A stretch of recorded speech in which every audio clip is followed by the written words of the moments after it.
Hi everyone, today we're going to be starting our new topic, 3D shapes, and it's page 162 in Planet Maths. So if you look in at warm-up exercise A, it's basically asking you, can you identify cubes, cuboids, 3D shapes basically, cylinders, triangular-based pyramids, square-based pyramids, trapezoidal prisms, which actually kind of relates to the whole idea of 2D trapezium, and we know what a trapezium is. It's where two sides are not parallel. Two of the four sides are not parallel. And then you just continue on looking at those and examining and see, can you see any of the 3D shapes that I've mentioned, or even there might be even a sphere or a hemisphere, etc. So then after that, guys, we go down to fill in table B, and we look here and we see all the shapes along the side in the first column. Excuse me. And then we have the name of the shape, the number of faces of each shape, the 2D shape of each of the faces, of each face, and then number of vertices, which are your corners, and the number of edges in the shape.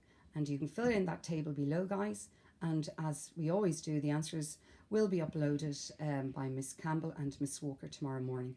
So I think you're very familiar with all those shapes along the side. We've covered them in fourth class, absolutely. Now, I'm going to go on to this page and, excuse me, 8 multiplied by 2 over 13. If you do not put the 8 over 1, you will get an incorrect answer. So we have 16 over 13, which is 1 and 3/3, and you do the others exactly as is. Then the acute angles. An acute angle is less than 90, an obtuse angle greater than 90, and a straight angle 180 degrees, right angle 90 degrees, and a reflex angle greater than 180 degrees, less than 360. And you can see examples of those there. And then I had to start drawing the angles. So I was to draw an angle of 300. 300 is a reflex angle. So in order to get that reflex angle, I take it away from 360, the full rotation. I get an acute angle of 60. I put my my dot here, and I draw my baseline, and then using the protractor, I measure around. And you might get the dot up here, you know, for oh no, this is 60. Sorry guys, I apologize. So and then your reflex angle of 300 is on the outside of that acute angle.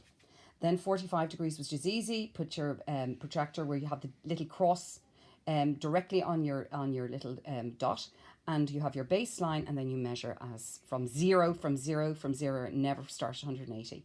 Then you have the 270 reflex angle. You subtract that from 360, you end up at 90. You draw your 90-degree angle, and the remaining part of that is your 260. If you kept going, that would give you the 360 degrees. And then we have our 30 degrees. These were misplaced. So we have our 30 degrees, again, starting at 0 all the way to 30. Make sure you put your little cross of the protractor directly in the dead center of this. So where you have the epicenter of the cross, where it intersects, where the two lines, the vertical and the horizontal line intersect, you put it there. And then, guys, we are going to measure an angle of 110. So we put a protractor with the where it intersects, the vertical and the horizontal line intersect. You know that little cross in the dead center at the bottom, at the base of the protractor? That's what I'm talking about. I think that'll refresh your memory. And then you draw your baseline. You start at 0, go all the way around. Now I marked, because the protractor was taking up this space. See my little dot there? That corresponds to this angle. So I just draw the angle I want. I don't have to draw all the way up here. And that's the way you do it, guys. Then you can rub it out. And then we have 360. We have an angle here of 290. Take it away, 70. We draw our little acute angle of 70 degrees again, putting the little tiny cross in the center at the bottom of the protractor, exactly here. Make sure your baseline and start at 0 and go around to 70. And then 140 degrees. We start at 0. Put your protractor dead the center of it there, and work your way around. And you might have to dot out there, but you just align your protractor with it, and you end up with 140 degrees. And then we have an angle, reflex angle of 200. You subtract it from 360. You measure your 160. See the way that dot corresponds to where I had marked it with the protractor over there. So I just aligned it there. See that, guys? See it?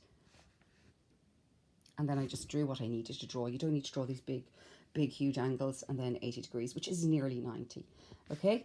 And that's really easily done. 140 degrees is an obtuse angle, 70 degrees is a reflex angle, and 80 degrees is an acute angle. And you measure the angle starting at 0. That is the golden rule for measurement.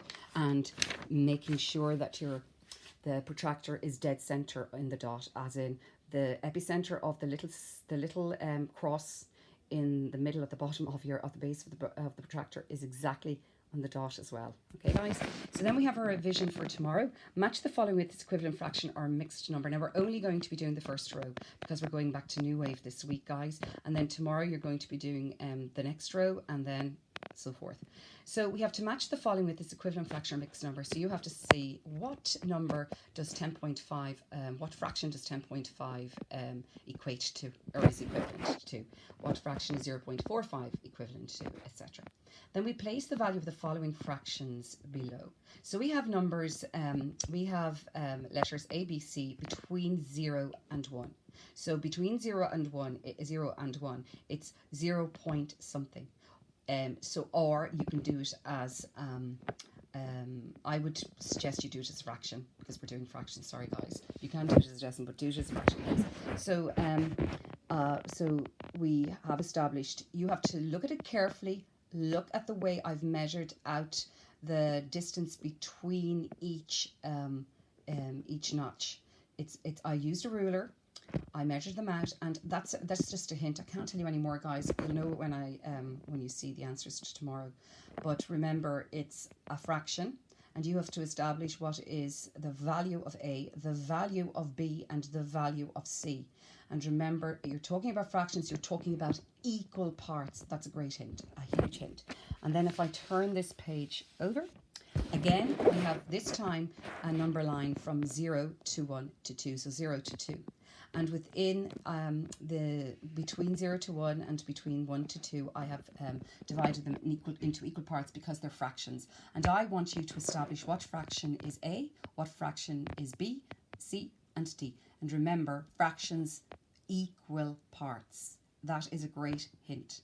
So they're equal parts. And again, guys, we'll have those answers uploaded for you tomorrow. And thanks again, guys. Just going back here to just let you look at that carefully.